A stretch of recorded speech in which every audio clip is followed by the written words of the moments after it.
Code rice వచ్చేసి city style అండి. ఇది వచ్చేసి పల్లెటూరు స్టైల్ అండి, సద్దన్నం అంటారు దీన్ని వచ్చి.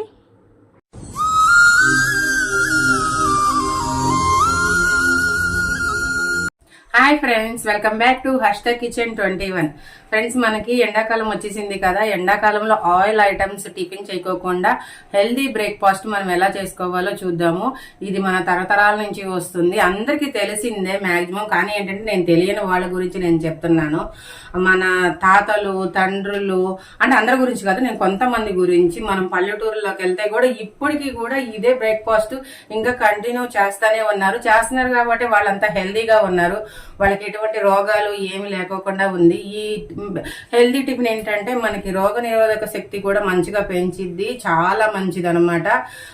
ఓకేనా, ఇప్పుడు ఆ టిఫిన్ మనం ఎలా చేసుకోవాలో చూద్దాం ఒకసారి. ఫ్రెండ్స్, హెల్దీ టిఫిన్ ఎలాగో చేసుకోవాలో ఒకసారి చూద్దామన్నాను కదా. మనకి కావాల్సింది నేను మిల్క్. ఈ మిల్క్ అంటే మీకు మిల్క్ చూపించంగానే ఆల్రెడీ మీకు అర్థమైపోయి ఉంటది. నేను 2 టైప్స్ ఆఫ్ ఏంటంటే హెల్దీ టిఫిన్ రెడీ చేస్తున్నాను. ఓకేనా, ఇప్పుడు మనం మిల్క్ కాసుకుందాము. ఈ 2 టిఫిన్లు కాబట్టి 2 బ్రేక్ఫాస్ట్లు కాబట్టి విడివిడిగా, అందుకనే నేను ఇక్కడ ఒక పావు లీటర్ తీసుకున్నాను, ఇక్కడ ఒక పావు లీటర్ తీసుకున్నాను. మనకి ఈ పావు లీటర్ క్వాలిటీ అన్నది మనకి మన ఇంట్లో ఒక 4 ఉంటే 4కి మనకి టిఫిన్ సరిపోద్ది అనమాట. చిన్నపిల్లలు కానీ పెద్దోళ్ళు కానీ ఎవరైనా ఈ టిఫిన్ చాలా మంచిది, చాలా హెల్దీ అనమాట. పాలు పొంగిచ్చిన తర్వాత ఒక 2 టైమ్స్ పొంగిన తర్వాత అప్పుడు మనం స్టవ్ కట్టేసుకొని చల్లారిన తర్వాత ఏం చేయాలో చూద్దాం. ఓకేనా ఫ్రెండ్స్, హెల్దీ బ్రేక్ఫాస్ట్ అని చెప్పాను కదా. ఇప్పుడు మనకి పాలు ఒక 2 టైమ్స్ మరిగినాయి, స్టవ్ కట్టేసాను. ఈ 2 కూడా ఇప్పుడు తోడేస్తున్నాను. ఇవి ఎండాకాలంలో చాలా చాలా టేస్ట్ ఉంటుంది, చాలా హెల్దీ.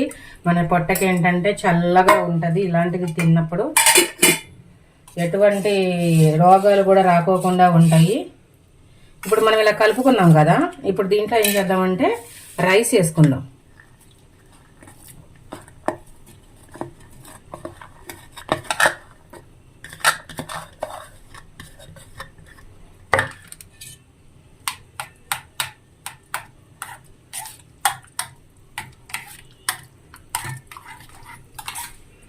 ఇప్పుడు దీంట్లో నేను ఒక ఆనియన్స్ తీసుకున్నా, ఇలాగా పెద్ద ముక్కలుగా ఒక 4 తీసుకున్నాను. తర్వాత పచ్చిమిర్చి తీసుకున్నా, ఒక 5 పచ్చిమిర్చి. ఎందుకంటే కొంచెం కారం తక్కువగానే ఉంటాయి. కారం ఉన్నాయి అయితే చూసి వేసుకోండి. చిన్నపిల్లలు ఉంటే వాళ్ళు తినలేరు అనమాట. ఈ కారం అంతా దాంట్లో దిగిద్ది. ఇది కారం తక్కువ ఉంటాయి కాబట్టి నేను ఒక 5-6 తీసుకున్నాను. ఇప్పుడు దీంట్లో ఇలా వేసేసుకొని మనం కలిపి పెట్టేసుకుందాం.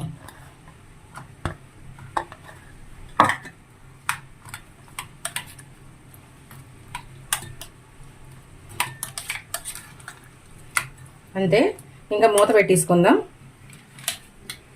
మూత పెట్టేసుకొని రేపొద్దున ఏం చేయాలి అన్నది రేపొద్దున చూద్దాం. ఇంకో పాలుని అని చెప్పాను కదా, ఈ పావు సెట్ పాలలో కూడా ఇప్పుడు రైస్ వేసేసుకుంటున్నా. నేను పాలకి తగ్గట్టు రైస్ వేసుకోండి. నేను ఎక్కడ వాటర్ అనేది యాడ్ చేయట్లేదు. ఇలాగ గడ్డలు ఉంటే ఇలాగ కలుపుకొని వేసుకోండి, లేకపోతే గడ్డలుగానే ఉన్నట్టు ఉంటుంది. నేను తీసుకున్న పాలకి రైస్కి చూడండి మంచిగా సరిపోయింది.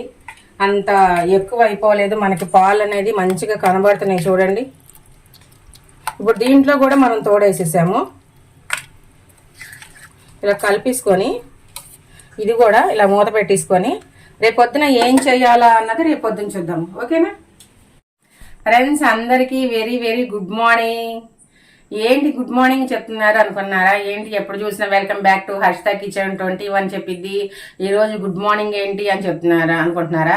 అవును ఫ్రెండ్స్, ఎందుకంటే నేను రాత్రి ఏం చెప్పాను మీకు, హెల్దీ బ్రేక్ఫాస్ట్ చూపిస్తాను అని. రాత్రి మిల్క్ మనం కాల్చుకున్నాం, దాంట్లో అన్నం వేసుకున్నాం కదా. ఇప్పుడు ఆ బ్రేక్ఫాస్ట్ని ఎట్లా ప్రిపేర్ చేసుకోవాలో ఏంటో ఒకసారి చూద్దాము. ఓకేనా, అది చాలా చాలా తరతరాల నుంచి వస్తుంది. అందుకనే మన తాతయ్యలు ఇంకా ముత్తాతయ్యలు వాళ్ళందరూ కూడా ఇదివరకు ఏ రోగాలు ఏమి రాకోకుండా ఉన్నారు అంటే అందరు కూలి పనులకి వెళ్ళే వాళ్ళే కానీ ఎవరైనా సరే. ఎందుకంటే అలాంటి ఫుడ్ తినటం వల్ల ఎటువంటి రోగాలు ఏమి రాకోకుండా ఉన్నాయి. ఇప్పుడు మన జనరేషన్ లో వచ్చేసి తెల్లారు లేచిన కాంచి పూరీలు అంటున్నారు, చపాతీలు అంటున్నారు, బర్గర్లు అంటున్నారు, బజ్జీలు అంటున్నారు. అన్ని ఆయిల్ తోనే చేస్తున్నాం కాబట్టి అందరు వింతంతరావు నేను కూడా చూడండి చాలా అలా ఉన్నాను కదా, ఎందుకంటే మన జనరేషన్ అంతా మారిపోయి అంతా ఆయిల్ ఫుడ్ తింటున్నాం కాబట్టి. ఇదివరకు రోజుల్లాగా ఇప్పుడు ఈ ఎండాకాలంలో చేసుకుని తింటే మనకి చాలా హెల్దీగా ఉంటుంది, మళ్ళీ అంతేకాకుండా కడుపులో కూడా చల్లగా ఉంటుంది. ఓకేనా, ఇప్పుడు ఆ బ్రేక్ఫాస్ట్ ఎలా చేసుకోవాలో చూద్దాము రండి. ఫ్రెండ్స్ ఇది చూడండి, ఒకటి మనం ఏం చేసాము అని అంటే ఆనియన్స్ను ఉల్లిపాయ పెట్టేసి రాత్రి మనం ఇలాగా తోడు పెట్టేసాం కదా, మంచిగా తోడైపోయింది. దీంట్లో నేను కొంచెం వాటర్ కలిపాను అన్నమాట. చూడండి చాలా చాలా బాగుంది. ఇదొకటి. ఇంకోటి వచ్చేసి చూడండి, దీంట్లో నేను వాటర్ కలపలేదు. ఇప్పుడు మనం వాటర్ కలుపుకొని ఇది ఎలా చేయాలన్నది చూద్దాం. ఓకేనా ఫ్రెండ్స్, ఇది చూసారా, దీంట్లోకి నేను ఏంటంటే తాలింపు పెడుతున్నాను అనమాట. ఈ తాలింపులోకి ఏమేమి కావాలా అన్నది చూద్దాము. క్యారెట్, ఇది కూడా చాలా హెల్దీ అనమాట. దాంట్లోకి కరివేపాకు, ఎండుమిర్చి, కొత్తిమీర, సాల్ట్, ఇవన్నీ తాలింపు గింజలు. ఇప్పుడు దీన్ని ఏం చేస్తున్నానంటే ఇది ఉంది కదా క్యారెట్, ఈ పచ్చి క్యారెట్ని నేను ఇలా వేసేసుకుంటాను. పచ్చి క్యారెట్ని వేసేసుకొని దీంట్లోకి వాటర్ కలుపుతున్నాను. మరి ఎక్కువ కాదు వాటరు, దానికి ఎంత కావాలో అంతే. మనం రెస్టారెంట్లోకి వెళ్ళి కోల్డ్ రైస్ అని అంటే మనకి కోల్డ్ రైస్ ఇలాగే ఉంటుంది అనమాట. చాలా చాలా టేస్టీగా ఉంటుంది. అందుకని ఇప్పుడు నేను ఏం చేశానంటే మీకు ఒక్క బిట్టు చూపించలేదు. ఈ అన్నాన్ని నేను జస్ట్ ఒక్క రవ్వు ఇట్లా మిక్సీలో జస్ట్ అట్లా వేసి ఇట్లా తీసేసాను అనమాట. అది మీకు చూపించలేదు, ఎందుకంటే మనకి అన్నం అనేది మెతుకులుగా ఉండకోకుండా కొంచెం అవి నలిగినట్టు ఉంటే చాలా బాగుంటుంది. మనకి రెస్టారెంట్లో కర్డ్ రైస్ అయ్యాని అని చెప్తా ఉంటుంటే ఇట్లాగే ఉంటుంది. చూడండి, అన్నం మెతుకులు మనకి ఎక్కడ కనబడట్లేదు. చాలా అంటే చాలా బాగుంటుంది. సాల్ట్,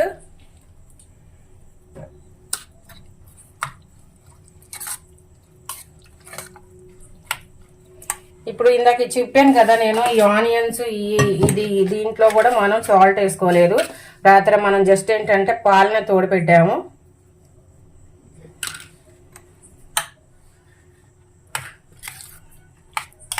ఈ పచ్చిమిర్చి, ఈ ఉల్లిపాయలు అన్నది మనకి వేడి ఉంటే గనక వేడంతా కొట్టేస్తుంది. ఇలాంటిది గనక ఆనియన్స్ నైట్ తోడు పెట్టుకొని పొద్దున్నే అన్నం తింటే చాలా చాలా చలవ చేసిద్ది. ఓకేనా, ఇప్పుడు మనం తాలింపు వేసుకుందాం. మనము తాలింపు వేసుకుంటానికి మనం స్టవ్ వెలిగించుకుంటున్నాం. మన కళాయికి హీట్ ఎక్కింది. ఇప్పుడు ఆయిల్ పోసుకుంటున్నా. ఆయిల్ అనేది చాలా అంటే చాలా తక్కువ, అసలు ఒక 1 స్పూనే తీసుకున్నాను, అంతే, ఎక్కువ తీసుకోలేదు. ఎందుకంటే ఈ కర్డ్ రైస్లో అన్నది మనకి ఆయిల్ ఎక్కువ వేస్తే బాగోదు. అందుకనే ఊరికే జస్ట్ ఆ తాలింపు వరకే వేసుకోవాలి. ఆవాలు,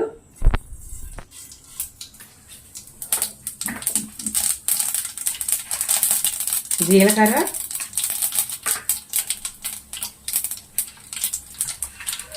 తాలింపు గింజలు, సాయి మినపప్పు. ఇది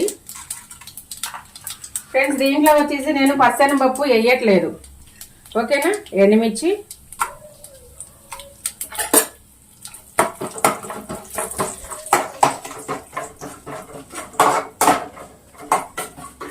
కరివేపాకు,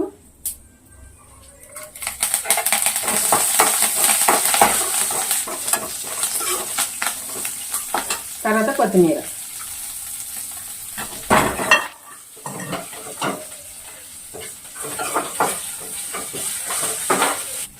ఇప్పుడు ఈ పెరుగన్నం ఉంది కదా మనకి క్యారెట్ కలుపుకున్నది, ఇది మనం దీంట్లో వేసేసుకుందాం.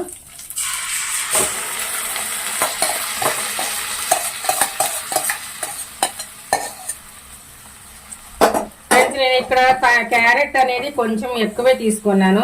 ఎందుకంటే పిల్లలకి ఈ విధంగా అన్నా సరే, పిల్లలే కానీ పెద్దోళ్లే కానీ ఇలాగన్నా సరే బ్రేక్ఫాస్ట్ లోకి వాళ్ళకి క్యారెట్ అనేది కొంచెం వెళ్ళింది కాబట్టి తురుముకొని వేసుకున్నాను అనమాట.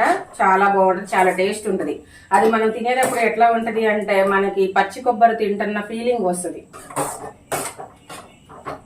ఓకేనా, అయిపోయింది. ఇంక మనం స్టవ్ కట్టేసుకుందాం. ఫ్రెండ్స్ చూసారా, ఈ హెల్దీ రెసిపీని చాలా చాలా ఈజీ అనమాట. అంతేకాకుండా చాలా హెల్దీ అనమాట. ఓకేనా, ఇవి కూడా మీరు కంపల్సరీ చెయ్యండి. మీ ఇంట్లో ఫ్యామిలీ మెంబర్స్ అందరు పెట్టండి, చిన్నపిల్లలు పెద్దవాళ్ళు ఎవరైనా తినచ్చు. చాలా అంటే చాలా మంచిది. ఓకేనా ఫ్రెండ్స్, బాయ్ ఫ్రెండ్స్. లైక్ చేయండి, షేర్ చేయండి, సబ్స్క్రైబ్ చేయండి, పక్కనున్న బెల్ ఐకాన్ క్లిక్ చేయండి. మేము పెట్టే ప్రతి నోటిఫికేషన్ మీకు వస్తుంది. ఓకేనా, బాయ్.